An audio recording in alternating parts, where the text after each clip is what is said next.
I don't really understand why you're all clapping me. I'm not Phil Hogg. I'm Harry Sherrard, and very warm welcome to our latest talk here this evening. Lots of you are members, some of you aren't members, and if you do want to know a little bit more about membership, obviously we'd love you to join the 7,000 odd people who are Brooklands members, and my colleagues at the back will tell you more about that. So in a minute, we'll welcome up Phil Hogg to the stage. So just to explain the format, it's going to be done this evening in two stages. So first of all, Phil will run through a presentation and tell us a little bit about his life story. He has written a couple of books, and his publisher, Malcolm Turner, is with him. So the second phase then will be a Q&A between Malcolm and Phil.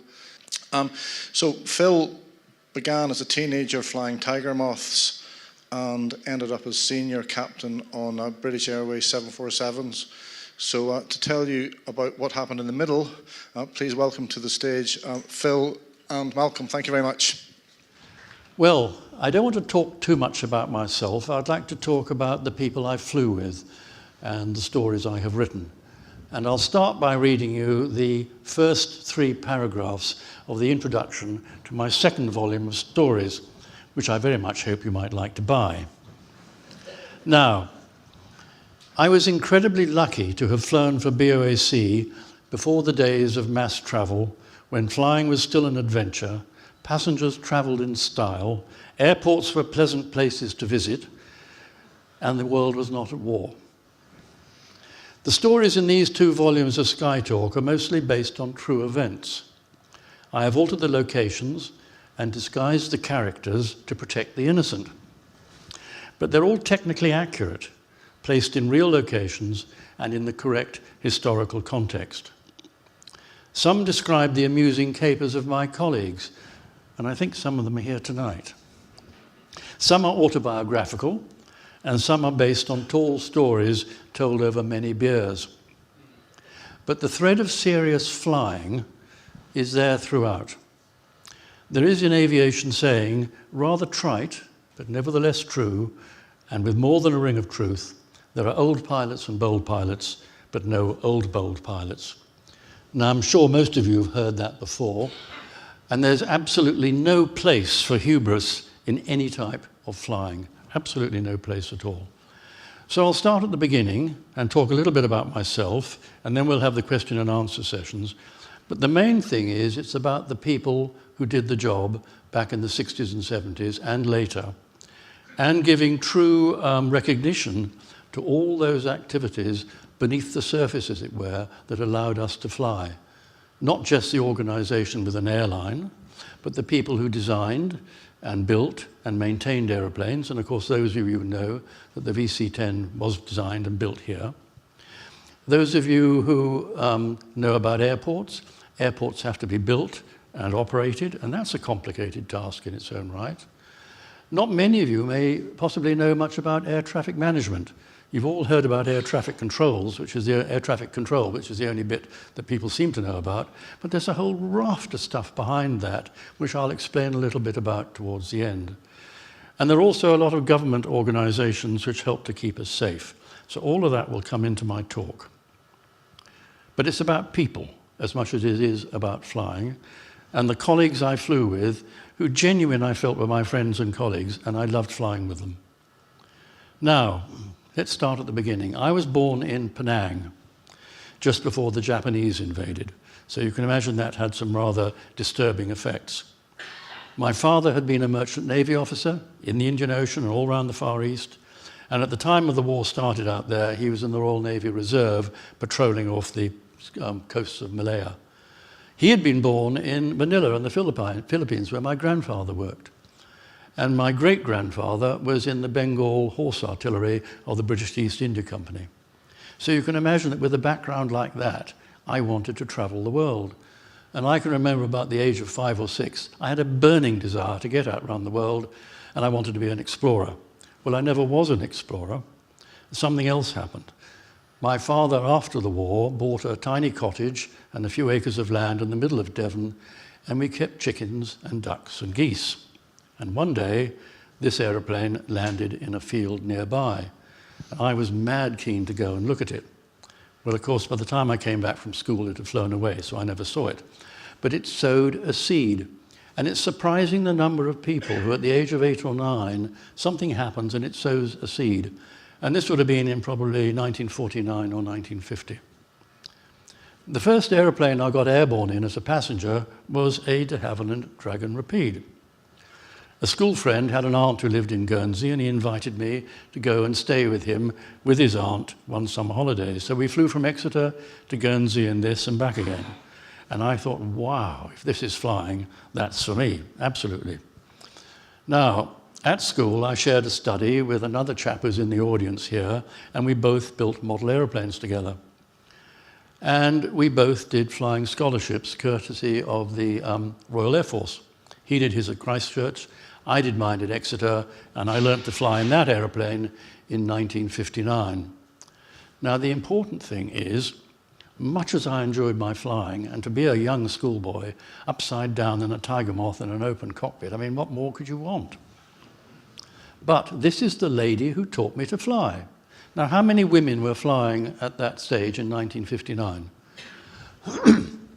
She was the assistant flying instructor at the Exeter Aero Club. Her name is Yvonne Pope. Some of you may have heard of her.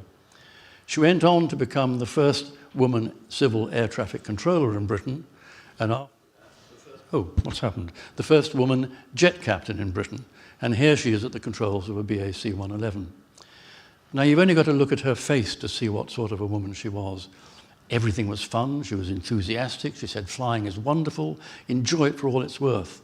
But, it's a very big but, you must do everything very carefully, meticulously, all the time, and do it correctly.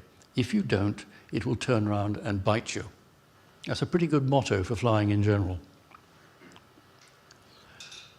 Now, I had been selected, together with a cohort of about 40 people, to go on the first course at the College of Air Training at Hamble. So in 1960, I went there straight out of school. I had written to BOAC rather naively and say, how can you become a BOAC pilot? Now, why did I want to be a BOAC pilot? Because I wanted to get out to the Far East. I mean, that's where I wanted to see everything. So we went to Hamble in September 1960, and the aeroplane we flew was delightful little de Havilland Chipmunk. Did about 150 hours on that, followed by 80 hours, I think it was, on a light twin, American light twin, four-seater, the Piper Apache. I don't have very fond memories of that aeroplane. It was a sort of flying biscuit tin. But it had one great virtue when doing your twin rating. It flew rather badly on one engine, so you had to do it correctly. So in September 1962, we all graduated, and we'd been selected by BOAC. BEA didn't want anybody. When we left, of course, and this was my first introduction to airline planning, BOAC didn't want us, but BEA did. So we were encouraged to go to BEA, and some of us said, no, we want BOAC. Well, you know, I wanted to get out to the Far East. And they said, well, if you do that, you're going to have to navigate for a while until a pilot course becomes available. So I found myself on this aeroplane here, the Bristol Britannia 312, the last of the propeller operation across the Atlantic. So it was really very interesting, and I'm glad I saw that. The methods by which we navigated were not so very different from the way people navigated during the Second World War. The routes were from the UK to Montreal, New York, and down to Bermuda. The range of the Britannia was just okay, and if you had strong westerly winds, you had to land at Goose Bay or Gander, Goose Bay in Labrador, Gander in Newfoundland, to refuel and carry on. And it was the navigator's job both to navigate and to work out of all the fuel calculations. So it was quite a busy time. And it took a long time. We flew at about 20,000 feet or so. And I remember the longest duty day was London, Prestwick, London, Prestwick, Goose Bay, Boston, New York, over 18.5 hours. It was all quite different then. Now the cockpit looks like that. By modern standards, very antiquated. Captain, co-pilot, flight engineer in the sideways seat, and the navigator sitting where you can see that orange book in the back right-hand corner of the cockpit. We used to navigate using astronavigation with a periscopic sextant, Air almanac, site reduction tables, and all the rest of it. Lots of arithmetic, nothing terribly complicated, but by golly, if you got it wrong, it was a problem. Loran, which is a long-range hyperbolic gauge, very similar to the G system that the Air Force used in the Second World War. And Consul, which actually was a German aid invented for U-boat navigation during the Battle of the Atlantic. So it was the last of that sort of old-style stuff. Now, in 1964, December, I came onto this lovely aeroplane here, which, as you all know, was designed and built here and first flew out of this terribly short runway that you can see outside, well, the remnants of it anyway. And it was designed, as I'm sure you know, for BOAC, who wanted an aeroplane that would lift maximum payload out of hot, high airfields in Africa. And it was very good at that, but the penalty was it wasn't quite so good in terms of economics on long-range flying. So BOAC preferred, unfortunately, the 707. But this was a wonderful aeroplane. It was a real pilot's aeroplane, super. And the cockpit looked like this, a real advance on the Britannia that you saw before. Well laid out instrument panel, well laid out flight engineers panel on the right-hand side with all the systems. And in the back left-hand corner, a very young sprog, me, navigating at the nav table there. You can see the charts and all the rest of the bits and pieces. And that sort of funny tube that is sticking out of the bulkhead in front of me is the oscilloscope for the Loran set. You had to look at two green traces and look at all the little blips for the reception of the two signals from the two stations that had to be lined up to measure the time difference.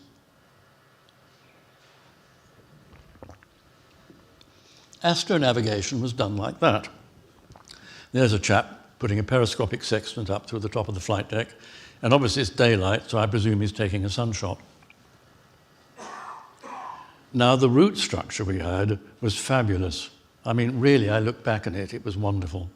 Started off on the North Atlantic, went on down through Africa, then through the Middle East and the Indian subcontinent, on to the Southeast Asia, on to Australia, or up to Hong Kong and Tokyo.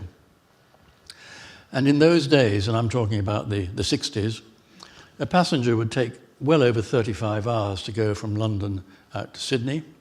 You stopped in Beirut, maybe, or Bahrain, or on the Indian subcontinent, Karachi, Delhi, Bombay, Calcutta, on down to Rangoon or Kuala Lumpur or Singapore, and from there on down to Sydney. Or you could do it the other way, across the Atlantic to New York, across to Los Angeles, across to Honolulu, down to Fiji, and on to Sydney. Now, a passenger might take 35 hours to get there. We had 2-week trips going out and back, stopping at all these wonderful places. And we had time off to do things. I mean, how lucky can you be as a 20-year-old to be paid to fly around the world in a wonderful aeroplane doing that? I was astonished and quite entranced. But there were some interesting things as well. Here, for example, is the approach chart for Hong Kong before they put in the IGS. Now, I'll just point out something to you. Do you see the red pointer? The IGS looks like an ILS when you're flying it, and you had to do a 45-degree turn onto the runway. But before that, you came over this beacon where you can see the sort of teardrop patterns, Chung Chau, descended to about 1,000 feet, flew up on a heading of 041 towards Stonecutters, which was another beacon. The limits were 800 feet. Now, in good weather, the whole of Hong Kong harbour was spread out in front of you, the lights and the islands and everything else. I mean, it was a scenic tour. In bad weather, the cloud was just above you, the sea was just beneath you, and the green sides of the mountains went up on either side. So it was like flying through a letterbox slit, looking for these lead-in lights where you can see the dotted lines on that 90-degree turn. And if it was raining, the windscreen wiper would be going chung, chung, chung, chung, chung, chung in front of you while you peered out to try and find this. Quite challenging, interesting, thoroughly enjoyed it. These things put you on your mettle, and when you've been put on your mettle, it really feels you good, makes you feel good about flying. Now, the world was quite different. Can you guess where that is? That was Doha in the 1960s. Dubai in the 1960s. The highest building was about 5 stories. You can see Arab dhows in the creek there, and it was just a small trading creek on the edge of the desert. And much of the world was like that. I mean, Beirut was a lovely city, for example, Parisian, French architecture. You went to Delhi, maybe, bustling city, wonderful architecture if you're interested in Mughal architecture and stuff like that. You'd go to Singapore, high-rise buildings, nothing, just pan-tile roofs on white buildings. The only high-rise buildings around the place were found on the North American continent and in Hong Kong, where there wasn't very much land to build things on. So the world was quite different. It hadn't been homogenized as it is now. Very few high-rise buildings and never a McDonald's around the corner. Quite different, wonderful. And that was all the good side. You saw beautiful things, tropical islands, African plains, flying from Cairo down the Nile towards Khartoum and onto Entebbe. There'd be this span of brown desert and this great green snake S-bend round in front of you, which was the Nile. And you'd land in Entebbe, right on the equator, pretty well near where the Nile flowed out of Lake Victoria. And 100 years before I went there, nobody knew where that was. I mean, there was this sense of history all the time. But it had its downside too. In the 1970s, there was a lot of hijacking. And believe it or not, there is still a certain amount of hijacking. Now, that is Dawson's Field. I have to look at the date. 1970. And there's a VC-10 being blown up. And in the back, you can see a TWA 707, a Swissair DC-8. And on that same day, although during those few days, those same hijackers wanted to hijack a Pan American 747. It went to Cairo and was set on fire. Now, fortunately, nobody was killed. But we had 4 VC-10s hijacked during those few years and 2 destroyed. This one here and another one in Amsterdam. Now, one of my stories, if you read my book, is about a hijack. An old man suffering from very mild PTSD and flashbacks. And I sent it to one of my colleagues who had been hijacked, and I've talked to quite a few people who have been, and he said, "Yes, Phil, that's exactly what it felt like. I've never been hijacked, thank God." So anyway, that was a period in time. So you get highs and lows. In 1978, yes, I was asked to be the training manager on 707s. And there's the 707 you can see in front with the engines on the wing and a row of VC-10s behind. Now, during my time on VC-10s, I'd been a navigator, a pilot, a navigation instructor, because I loved navigation. It's a fascinating subject. A training co-pilot, and then when I got high command, a training captain. And it was quite a big change to suddenly become a manager. Very interesting. Now, we have another downside. No, before I go to the downside, we had a wonderful route which went from London to Moscow and right across Siberia to Tokyo and back. And to fly for over 10 hours in the same country was quite an extraordinary feeling. And Moscow in the 1970s, during the communist period, was an interesting city, shall we say. 1979, we were plunged into this, the Iranian Revolution. Have any of you seen the film Argo? Well, technically there are a hell of a lot of errors in it, but it gives you the feeling of what it felt like. Now, very fortunately, we had an excellent ground manager in Tehran, and without him and his good contacts and his very good judgment, we could have never carried on the operation. Equally so, we had a very good man in operations control. And operations control is in Heathrow and basically oversees the 24-hour operation. And 4 of us were managers on the flight, and we were flying in and out. And there were problems.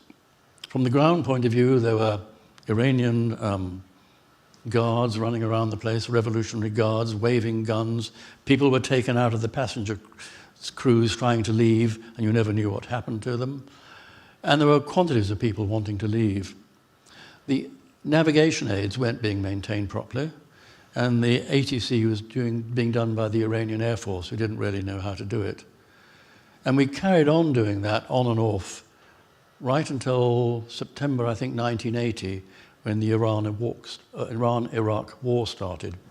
Excuse me a moment while I have a drink of water.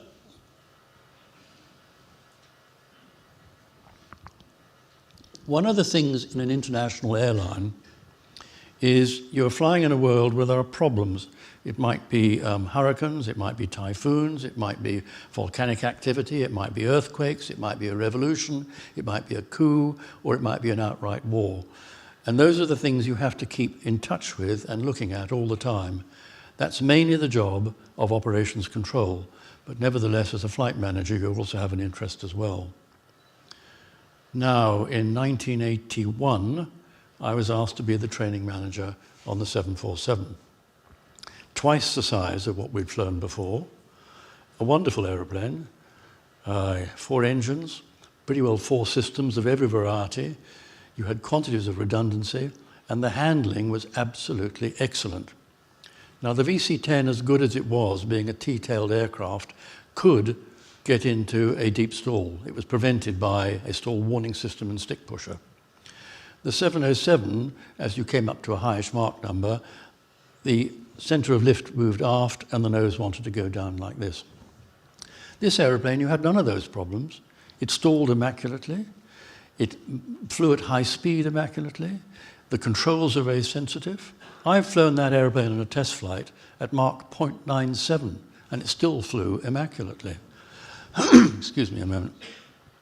The flight deck was quite small because it sat on top of the main fuselage. In fact, the first class is almost immediately underneath the engineer's seat there. A big systems panel because of all the redundant systems. No navigator now because it was all done by inertial navigation. But I want you to take a look for a moment at the left-hand side of the flight deck where you've got that flat wall. Do you see it down there? Oh, where are we? That bit down there.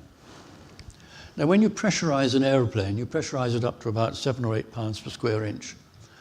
And if you've got a flat section, it pants out just a little bit, only a millimeter or so, but just enough over the years to cause metal fatigue. And we were in the middle of a big refurbishment program because there were cracks in the ribs inside the fuselage. And I can remember going into the hangar when all the trim had been stripped away and the engineers showing me these cracks. They looked quite alarming, and they said, well, don't worry, as long as there are no more than 3 cracked and the skin is intact, there's no problem. Nevertheless, there was a big refurbishment program going on.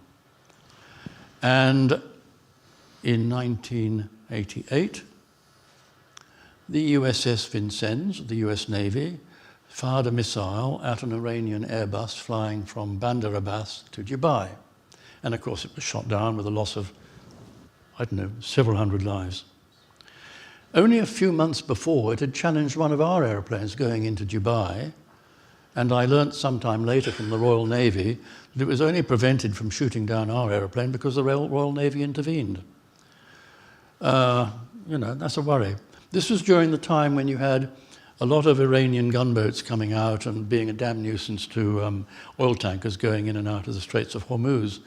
So you had the US Navy there and a Royal Navy patrol as well. And we all thought, well, I wonder what's going to happen next. Is there going to be some sort of retribution?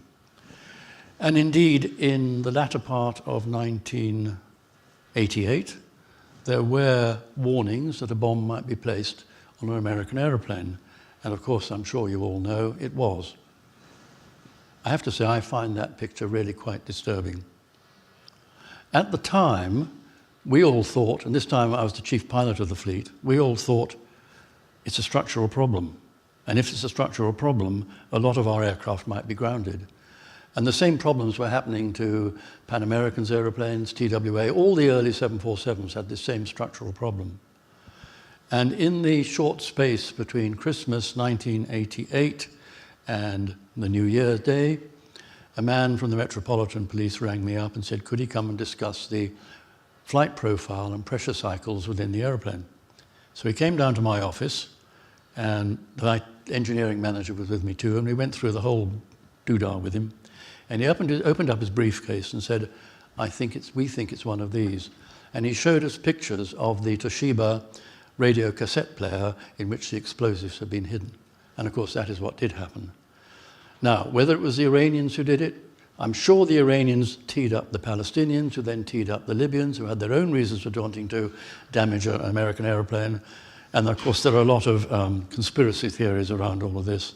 There always are. Now, yet another problem. Again, I emphasize the fact that if you're flying worldwide, you have to try and keep the operation safe. Now, the IRA said, after they blew up Mrs. Thatcher's government in Brighton, we have to be lucky once. You have to be lucky all the time. And the problem is when you're trying to prevent these things, you can't always be lucky all the time. And in August 1990, Saddam Hussein invaded Kuwait. Unfortunately, we had a 747 on the ground in transit on its way to Madras. And the aeroplane was captured. All the passengers and crew were captured. The women and children were released within about 2 weeks. But many of the men were sent around Iraq as human shields.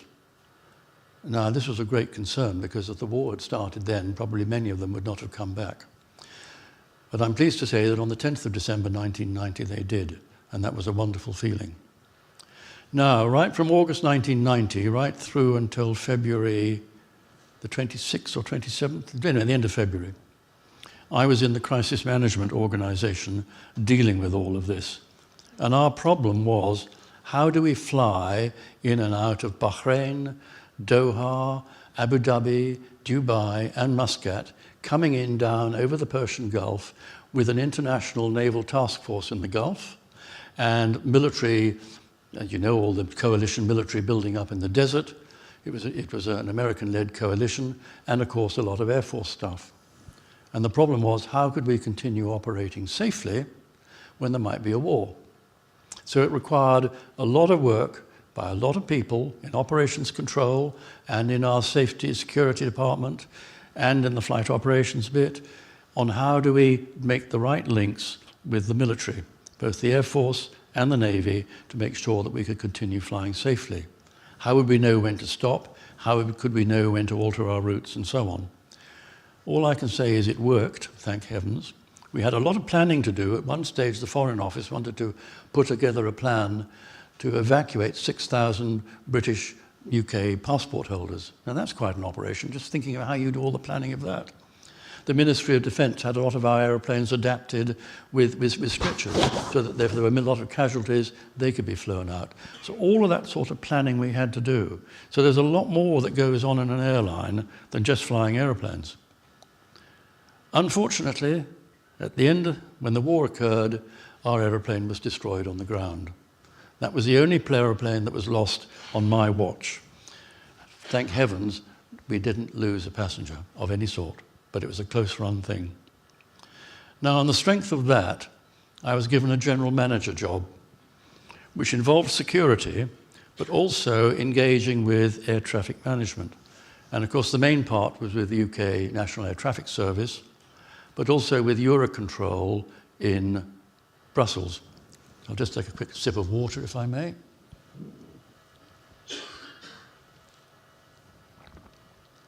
Now, many of you may remember the air traffic control delays we had in the 1980s.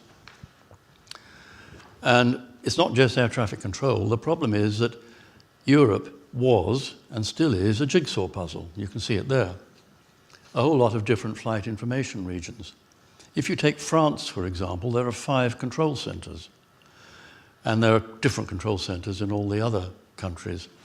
And the airspace is divided up for different purposes: civil flying, military flying, recreational flying, and so on. And even within controlled airspace, you have different sectors which different controllers operate, all sorts of different bits and parts, horizontally and vertically. Now, the problem in Europe at that time was, and still is to a certain extent, that none of the systems would talk to each other. The French had their system, the British had our system, the Germans had theirs, and there wasn't any interconnectivity. And there was a big program in Europe to make these things more integrated.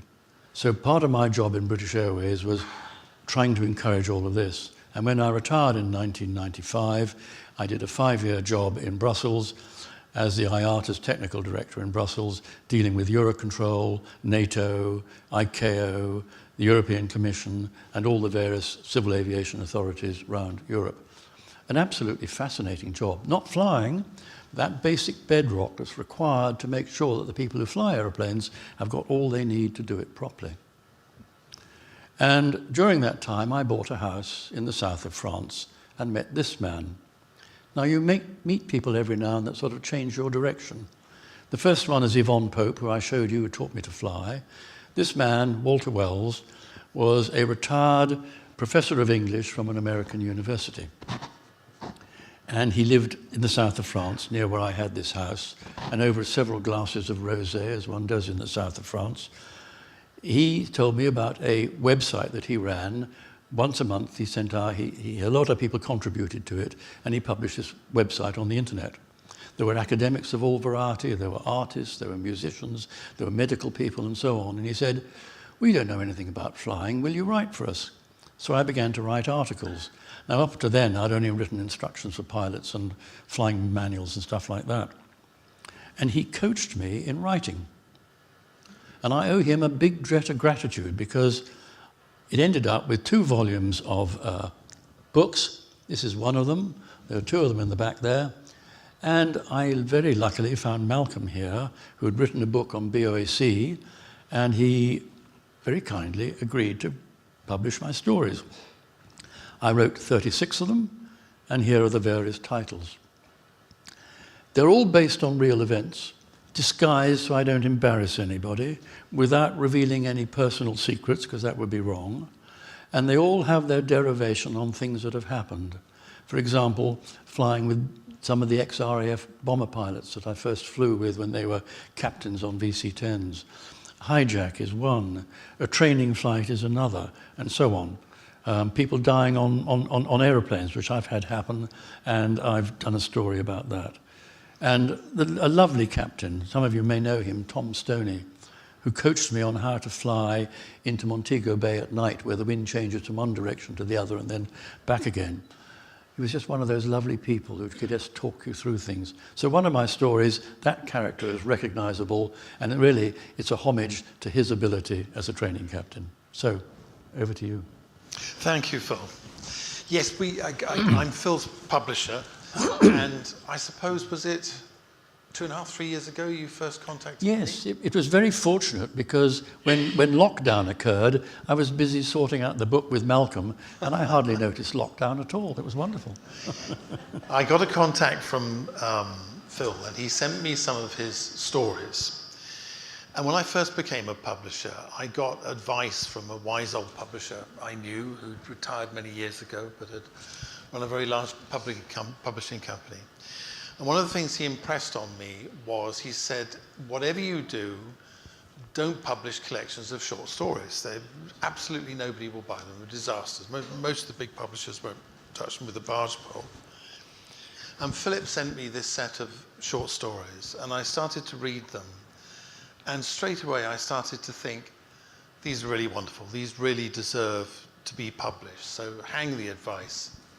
I'll take the chance. And I'm very glad that I did, because they're wonderful stories. They have, in fact, been very popular. So it just goes to show people will buy short stories if they're good enough. And Phil's are wonderful. If any of you would like to read them, if you haven't done already, we've got some copies of his book at the back of the room, which we can let you have. And I'm sure Phil will be very happy to sign your copy. Yeah. So Phil, my father was a BOAC pilot, and like many BOAC pilots, he'd come from the RAF at the end of the war. When you first became a pilot, I imagine most of the senior captains would have had, most of the captains would have had similar backgrounds. Were they very different to aircrew today or later in your career? That's hard to say. I mean, everybody's heard of the Atlantic Barons in BOAC, the ones who cause difficulties. There weren't many of those, but of course they're the ones who are always talked about. Most of them were very interesting people. They never talked very much about what happened during the war, because I think it was fairly fresh. After all, it's only 20 years or so after the war, and they'd had some pretty horrible experiences. And if you look at the attrition rate of Bomber Command, it was pretty desperate. Some of the captains were ex-Imperial Airways, and their stories about flying boats down through Africa was wonderful. If there's one bit of flying I would have liked to have done, it was that. I mean, it must have been this mixture of seafaring, as it were, and flying must have been wonderful. But I think looking at them, the ex-RAF people, you could detect the fact that they had been through hell at one stage or another. Everybody knows about PTSD these days. I think there was a slight, thread there, and very understandably so. And there was some, shall we say, unusual behaviour in a way at various points, and I have a lot of sympathy with that now. At that time, as a young man, of course, I thought, well, what's going on? As one's very naive at that particular point. But one of my stories is based on two of the bomber pilots I flew with, and one was willing to open up a little bit and show me what it was like flying at night when you had the instruments right down and you could see things by starlight. And the other one was a very sensitive individual, and I rather liked him. And he was very troubled by the fact that he had German relatives and might have bombed his own relatives. And this causes a lot of internal anguish, It was a different age. Yes. Now, I was talking earlier about your short stories. What made you decide to write about your experiences as short stories rather than simply writing an autobiography? Well, a lot of pilots have written very good books about their time in flying. One of them in the audience here, Mike Riley, a chap I was at school with, and he's written about flying all his aeroplanes and aerobatics and Concorde and so on. Not aerobatics in Concorde, I hasten to add. And a lot of other people have written very good books about, what they did and so on. And I thought, well, first of all, my memory isn't that good, and I'll get things wrong. And if I write things about people I flew with which is wrong or something that upsets people, I don't want to do that. And even if somebody writes a bit of history and puts a bit of dialogue in it, well, that can't be true. The dialogue has to be invented. So I thought, well, let's take things that have happened, make sure that they are absolutely technically accurate. I have a flight engineering friend who had a whole lot of old flying manuals in his attic, and I used to get on, bring him up or go on the internet and say, hey, I need to know this. Can you have some exercise up into your attic? And he'd go up there and scan the page and send it to me. So technically everything is correct. I'm pretty sure, and I hand the stories out to various friends who then said, yeah, you need to change that or whatever it may be. And I sent it to various people, and they helped me put it right. The man who was hijacked, for example, said, yes, that's exactly what it felt like. There's one where an elephant escapes in the hold of a 707. And he said, how did you know all about that, Phil? Well, I said, I only heard it down the grapevine, but I said, I invented it. He said, it's absolutely spot on in all sorts of different ways. So I've verified it like that with the people I flew with. And a lot of my colleagues have told me I've had a lot of fun reading the book and trying to identify who the people are. And I said, well, I hope you don't.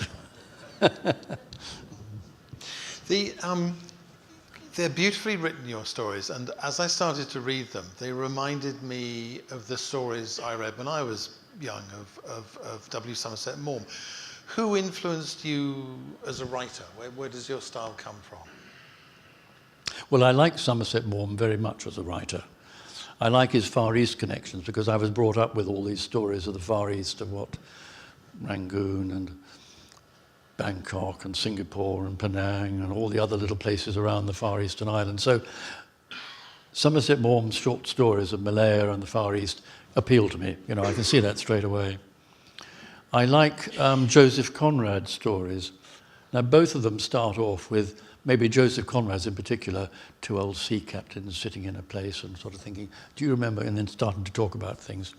So one of my stories starts off with two pilots in the Long Bar in the Raffles Hotel in Singapore, starting to talk about an extraordinary event in Trinidad, where a man committed suicide by climbing into an engine of a 747 as it was taxiing out to take off. Now, there are 4 versions of that. There's the one that I wrote, which I haven't published, which is, I was in bed at night at 2 o'clock in the morning when Ops Control rang up and said, we think we've got a terrorist event in Trinidad. And I said, well, okay, tell the head of security, but don't tell anybody else at the moment while we sort it out. And anyway, to cut a long story short, there's that account, because I went out on a Concorde, did a 3-engine ferry over the aeroplane up to New York and came back by Concorde. That was 2 days' work. Interesting. There's my account of that. There's his account in a book that he wrote. There's his account that he's written to me, and there's my short story. He approves of my short story.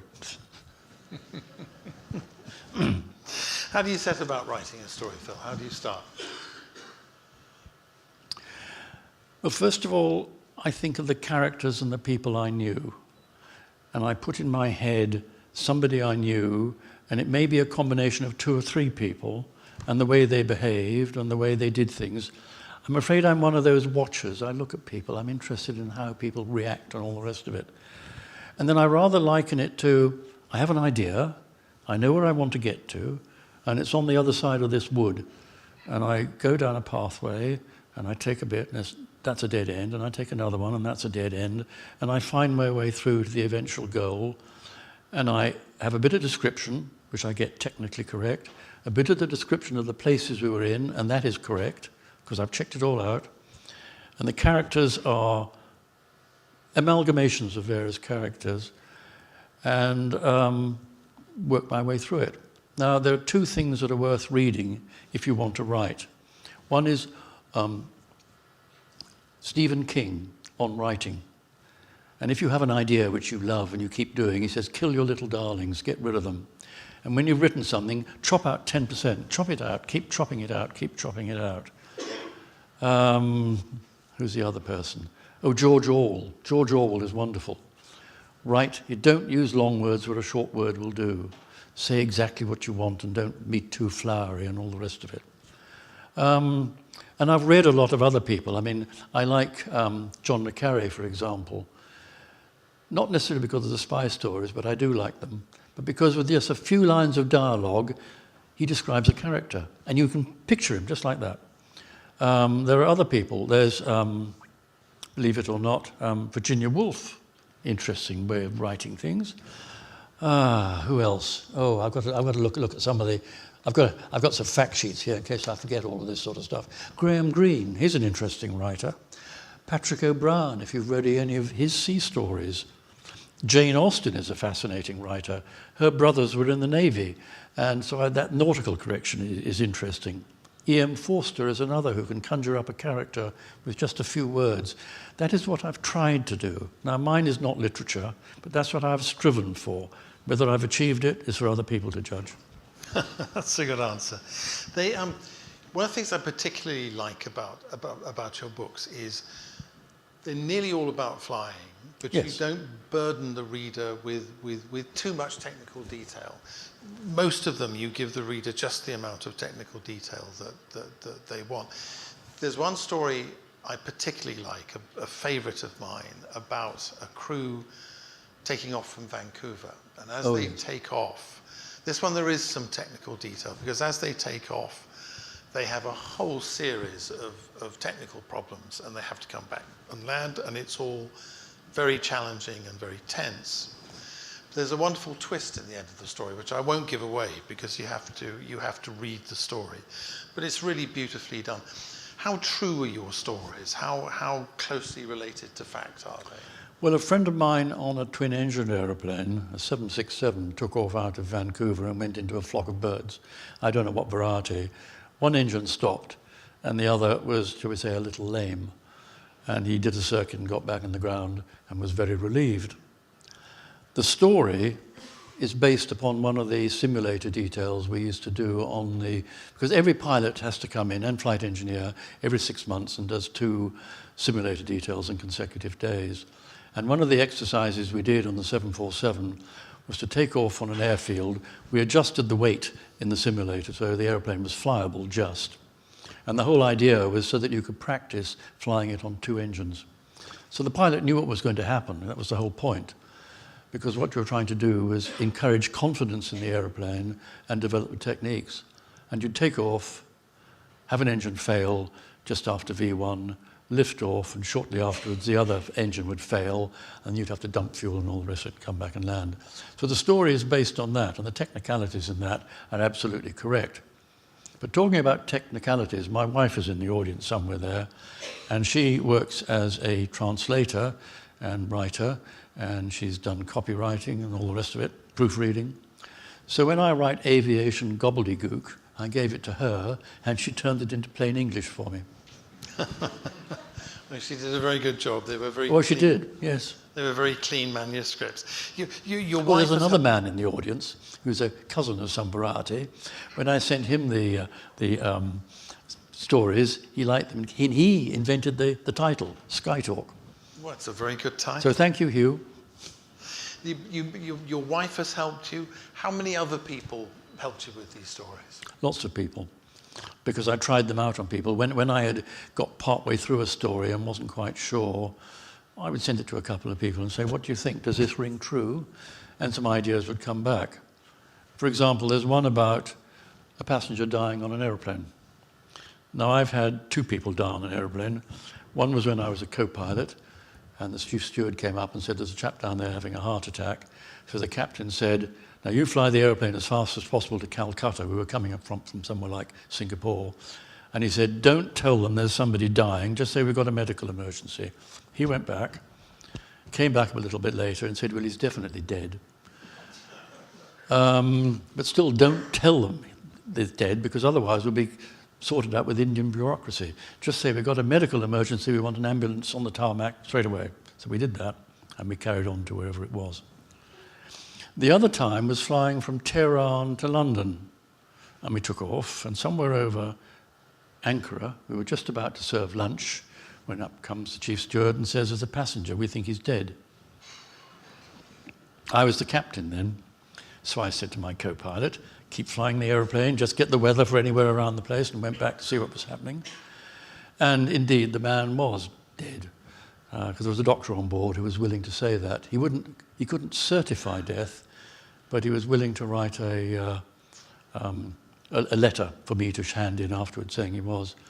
Now, the man was on his way from Tehran to London to see a heart specialist, and he was flying with his son. So I said to his son, look, we have 3 alternatives. We can go back to Tehran, we can land in Ankara, or we can carry on to London.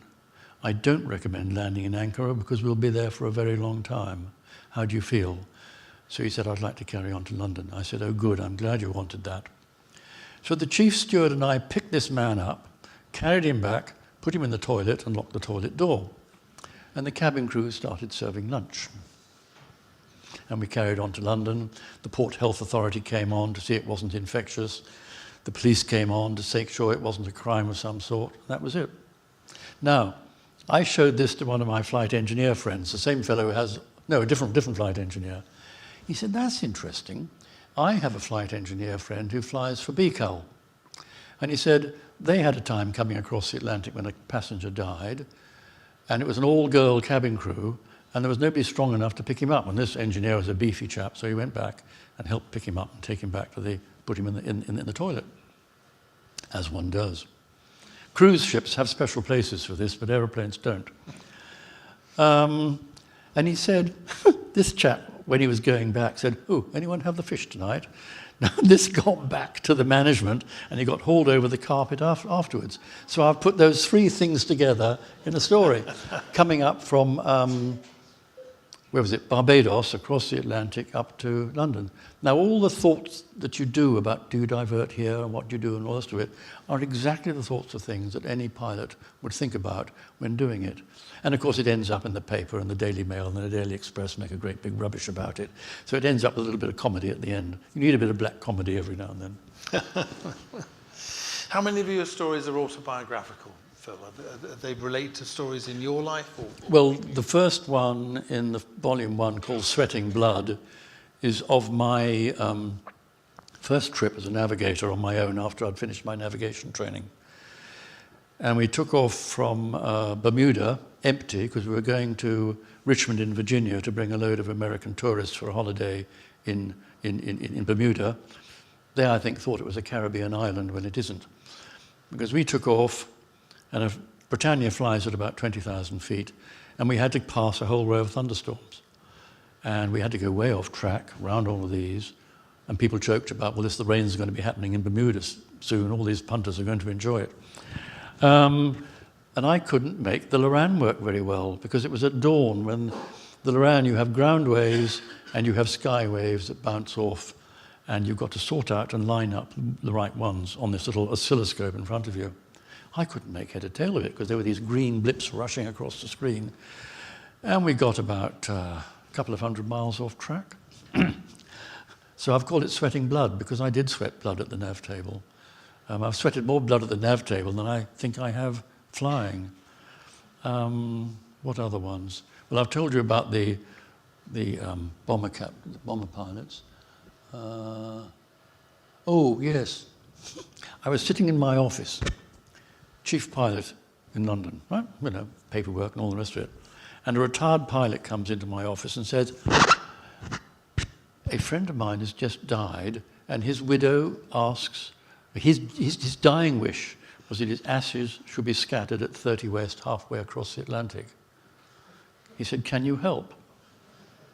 I said, I really don't know. I said, I'll think about it. I thought, well, I can't. Do I know anybody in the Navy? No. Or the Merchant Navy? No. Air Force, one or two, perhaps. Now, it's illegal to drop anything out of a civil aircraft without permission from the Civil Aviation Authority. Now, I knew a story of a flight engineer because, believe it or not, a 747 had a sextant mounted in the ceiling. You could open the shutters and there was a hole which you put the sextant up. But we didn't have a sextant on a 747. And he, as his party piece, had connected a vacuum cleaner hose pipe onto that and hoovered the flight deck, which he thought was terribly funny. And I thought, that's an interesting idea. So I went home and got a bit of copper pipe about that sort of diameter, which fits in the hole quite nicely, domed the top slightly, cut a bit off about that long, and I thought, I wonder if this will fit in. So when lunchtime, when there were no engineers around in the hangar, I went down and tried it all, and it worked. And I thought, right, if I put the ashes in a container of some sort, we can go straight out of the top. So I told this chap, bring in the urn and we'll sort this out. He came in the urn in a plastic bag, and I took it home. Have any of you seen cremated ashes? It's quite interesting because they're particles of bone and bits and pieces like that. So I sifted them in my workshop to make sure nothing blocked up the hole. Put them in 2 Maxwell House jars so they fit in my briefcase. The bits that wouldn't fit in, I reverently put behind a stinging nettle patch in a field nearby and went on the trip. Now, the engineer character in the story is based exactly on an engineer I knew very well on 707s. I've changed his name. And I thought, well, how on earth do I do this? So I go on board with this in my briefcase. This is before security examined everything under the sun. And I couldn't tell them at the start of the flight because I was so busy. And as I went over Ireland, I said, look, now we're safely out over the ocean. I've got this little thing I have to do. I said, if any of you don't like it, I won't do it. They said, okay, all right. So the flight engineer discussed how to do it, and we did it. Down went the ashes, exactly at 30 West when the INS counted down to 30 West. I've added in some few jokes that people would make at that sort of time, but that is basically absolutely true. It was an interesting problem. It's a wonderful story. Highly illegal, probably. Your long flying career, you must have had some genuine emergencies yourself, Phil. I must have been. My father used to say that his job was hours and hours of boredom, punctuated by minutes of sheer terror. You must have had a few difficult events to cope with in such a long career. Well, it's an interesting issue, fear. All of us are frightened at various times. And in the same way that if you prick your pin or you burn your finger, the pain is there to stop you doing it again. Well, fear, in my view, is something there to stop you doing something foolish again. Excuse me a moment. So you have a spectrum of fear from mild alarm through a little bit more alarm, through fear to panic to acute panic. The one thing you must avoid is panic. And a lot of the training is done so that when something happens, you know what to do and you don't panic. But you certainly have a frisson of fear for a moment when it happens, but you just get on and do the job. That is what all the training is about. And very early on in my career, I had been flying on VC-10s for 18 months, very junior co-pilot. I was sitting in the right-hand seat, and we were flying out of New York.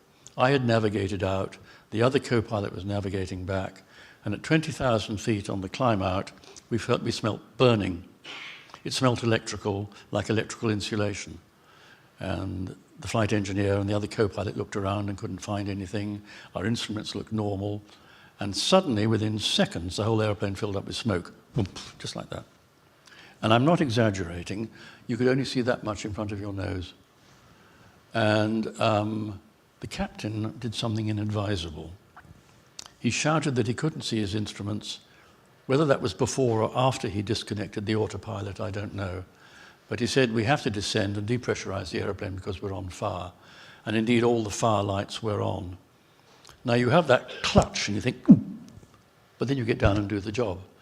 I could put my chin on the control column, my forehead against the combing, and I could just see one instrument at a time, and that was all.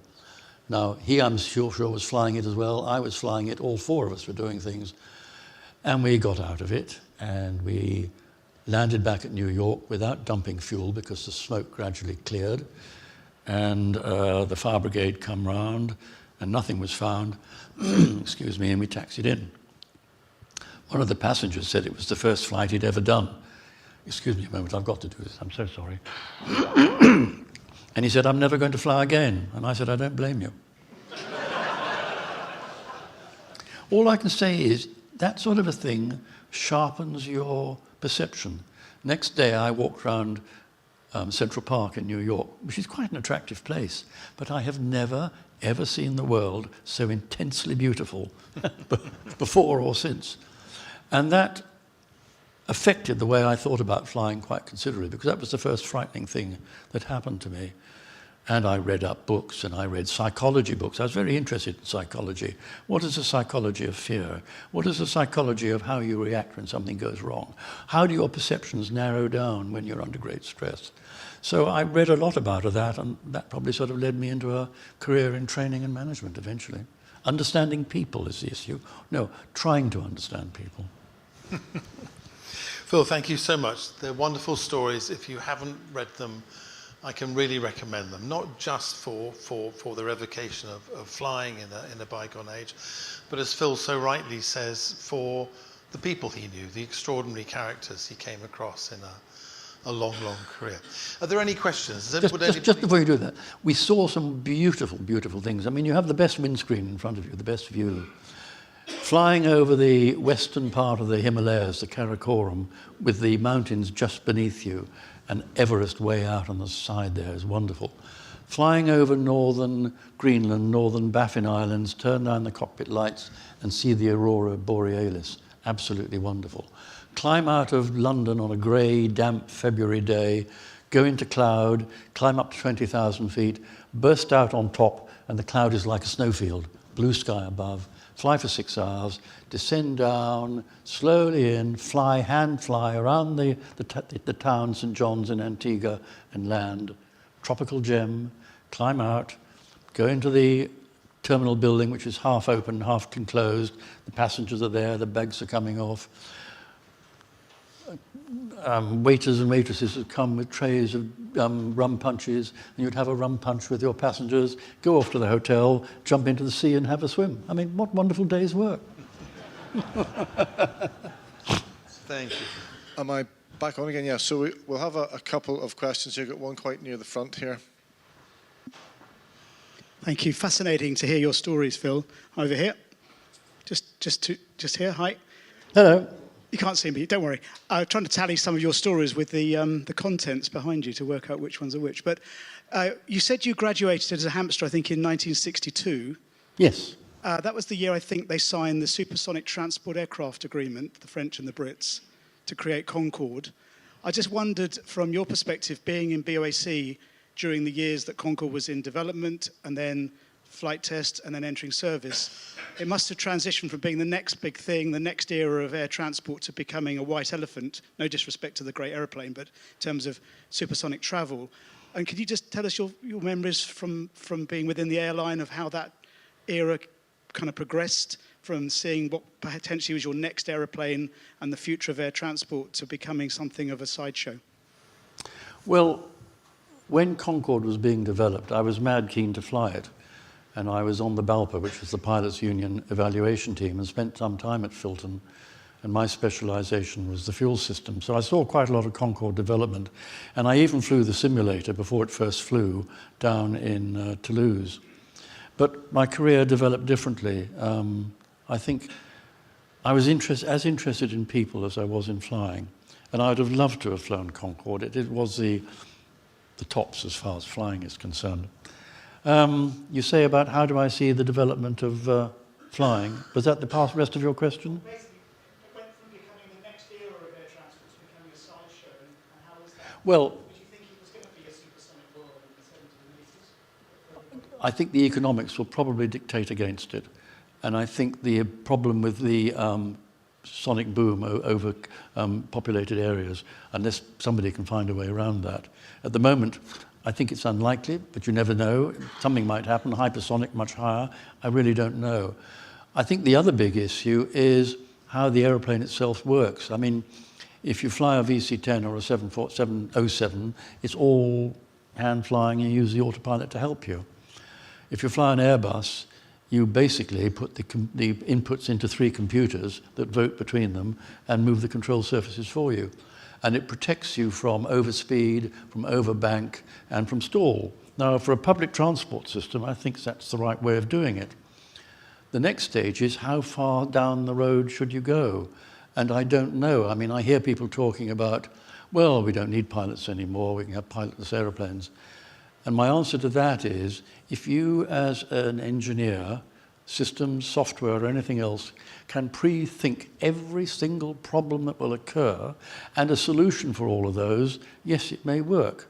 And then people say, well, what about these drones, UAVs and all the rest of it? And I say, well, have you looked at the crash rate? I don't know what it is, but it's a crash rate that would not be acceptable in civil aviation. No way. And there's always somebody on the ground looking over them all. So I don't know. I think we're probably getting to the right stage with the mix of people and automation. I think there's a long way to go in making automation more intuitive, which it isn't at the moment. And as for artificial intelligence, well, how do you certificate something when the computers have learned something else which you never knew anything about? I don't know. You tell me how it's going. You probably are more engineers here than there are pilots. You have more knowledge about all of that than I do. Okay, question here at the front. Yeah, hi. I've heard it said that BOAC stood for Boeing Only Aircraft Corporation. I'd like to understand the politics between the 707 and the VC-10 and what was going on within BOAC at the time that limited the orders for the VC-10. Well, first of all, you gave me an acronym. The other one was Boys Overseas After Crumpet. The other one was Better on a Camel. There were many of these. The problem, I think, from the management point of view, and remember, an aeroplane, as far as an airline is concerned, is a money-making machine. The airline management are not interested in flying as such. It's a means of making money. So what you're after is, how can you carry maximum payload at minimum cost? Now, a 707 on sea-level routes across the Atlantic could do that better than a VC-10. It couldn't out of the hot, high African airfields. And when the aircraft was designed, the VC-10, the runways were relatively short and they were gradually extended over a time. The 707 got better, so the 707 probably had better economics. But where the VC-10 scored was that it had very good passenger appeal and a very good publicity process in telling people. VC tenderness was the slogan. So I think what it lost out on in terms of its operating costs, it certainly made up in passenger appeal. And I wish BOAC had made more of it. It was a wonderful aeroplane, and Vickers wanted to make a slightly longer version than the Super, which I think would probably have been very successful had it been built. But there was a lot of big arguments going up on top at that point, but I was only a lowly line pilot at that time. But I think you know more about that because you've written a book about BOAC, Yes, haven't you? a little bit. It's a very interesting question. And as Phil said, I researched this for my own book. Very briefly, in 1964, from memory, Giles Guthrie was made the chairman of BOAC. Yep. And he was a former military test pilot, Royal Navy test pilot, and he was also a merchant banker. And he was brought in for the first time. He was told that he had to run BOAC at a profit. The government wasn't going to go on bailing it out. BOAC at the time he arrived had quite a big order for VC-10s. I can't remember the exact number, but it was a large order. The 707 and VC-10 across the Atlantic used roughly the same amount of fuel, but the 707 could carry more passengers. So with a full aircraft, it was a more economic airplane. And Guthrie wanted to cancel all of the VC-10 orders and have BOAC with an entirely 707 fleet. And the government at the time said, you can't do that. If you do that, and you take the principal order out of the VC-10, you will collapse the aircraft and Vickers and the government will lose a fortune. And in the best sort of British tradition, a compromise was thrashed out where BOAC ended up with two fleets roughly the same size of 707s and VC-10s. But Phil is absolutely right. The VC-10, especially the standard VC-10, could do the hot and high airfields, which the 707 couldn't do. But one of the things that BOAC was very, very good at was marketing and publicity, and they put a terrific publicity campaign behind the VC-10, and it was incredibly popular. And because of its popularity, in the end, the VC-10 made more money for BOAC than the 707 did. And I was working for BOAC at the time in reservations. And I well remember passengers would ring up and they would insist on flying on a VC-10. A lot of the VC-10 services were like once a week or something like this to places in Africa or Asia. And if there wasn't a VC-10 flight on that particular day, they'd wait 2 or 3 days. It was such a popular airplane that people actually insisted on flying in it. So it was a fascinating story. Yeah. There was a lot of rivalry between the 707 and the VC-10 fleet, and the 707 people called the VC-10 the Iron Duck, which was an absolute travesty of the truth.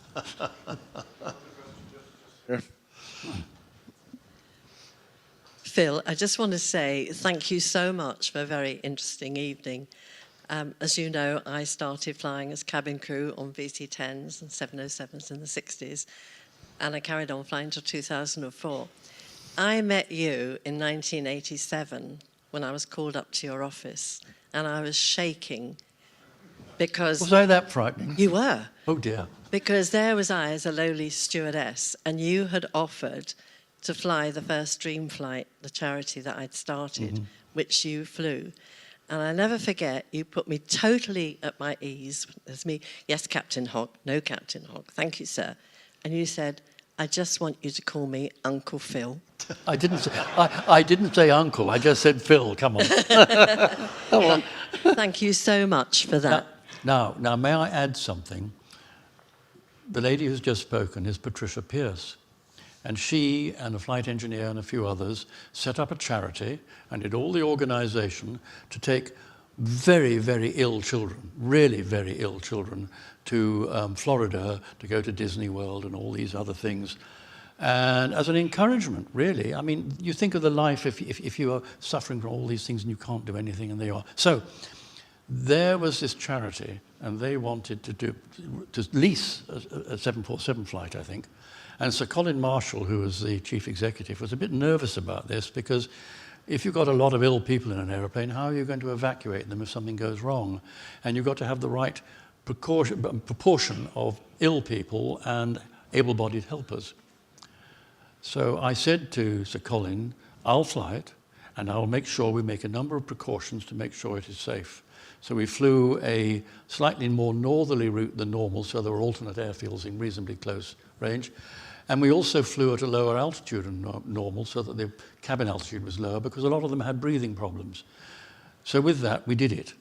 Now, Patricia and her group were the people who made that work. I just flew it. And I came back with terrible back trouble, after lifting all these people on and off rides in Disney World.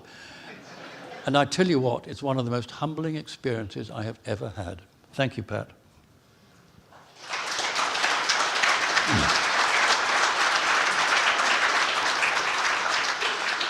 And it is still going to this day, and a lot of children have gone on to do Paralympics and all of this sort of stuff, and it wouldn't have started without that. Wonderful job. Thank you. Any other questions? I've got one, maybe somebody say final question over here.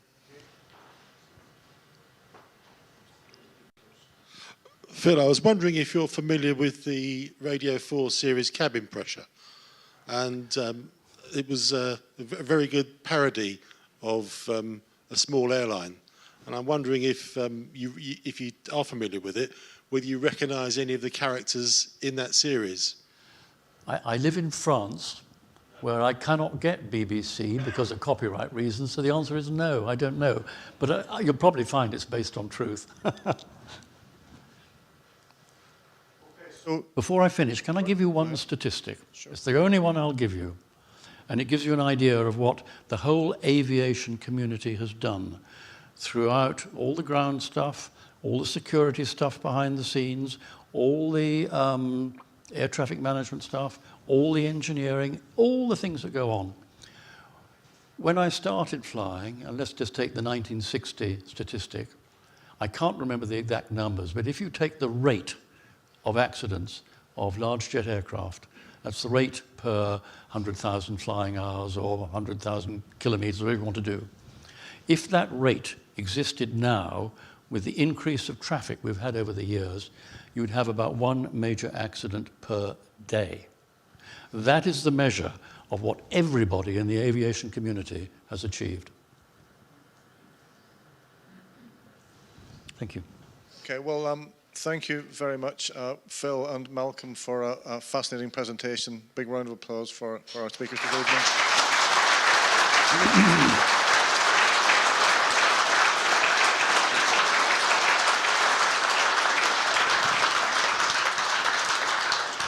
Thank you all very much indeed, and I'll see you all at another talk soon. Thank you for coming.